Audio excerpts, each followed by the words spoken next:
Here I have Xiaomi Redmi Note 13 Pro Plus, and today I'm going to show you how to take screenshot on this device.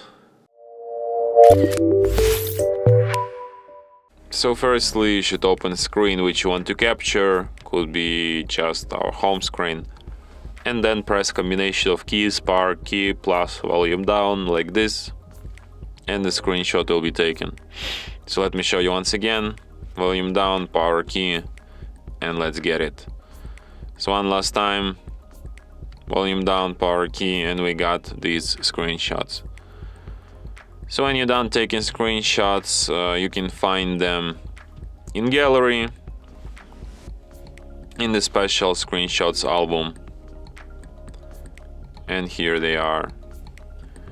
And from here you can share, edit, delete, favorite your screenshots, and perform other actions from this list. And that's it. Thanks for watching.